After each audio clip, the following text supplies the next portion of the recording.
Speaker for this two-day activity, the capacity building seminar for the BFP GAD vocal point system. Our resource speaker is very passionate in learning. She completed financial literacy, leadership, and social entrepreneurship at the Ateneo School of Government on April 2017. Took Masters in Business Administration at Batangas State University, Nasugbu, Batangas, and graduated Bachelor of Science in Commerce, major in Management at Immaculate Conception College. She received various awards to include being awarded as an outstanding provincial government scholar, not only once, but four consecutive years.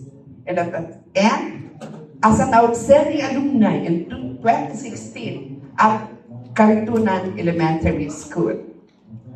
An empowered woman, being an independent gender and development consultant trainer, she specializes in the provision of training on gender insensitivity training, national and local grid planning and budgeting development, harmonized gender and development guidelines design and PIMME checklist, gender mainstreaming, evaluation, framework tool, TERL tool, GAD agenda development, GAD-related laws, GR policy development, sectoral GAD training on DRRF, climate change, environment, women economic empowerment. Ang dami-dami, di ba? So tama talaga yung napili natin. Makikinabangan natin si Ma'am ng gustong-gusto.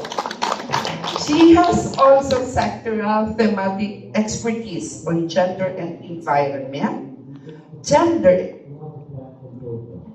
and women economic empowerment, gender and project development, gender and M&E. A member of the Philippine Commission on Women since 2014 up to the present. So ilang taon na yun? 10. The chairperson of the Sierra Madre Network Alliance, Incorporated since 2022.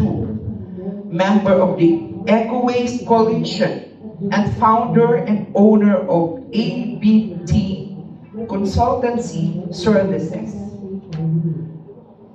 My dear colleagues, without further ado, let us give a warm welcome to our guest of honor and speaker, the ever-vibrant woman, Miss Araceli B. Mercado.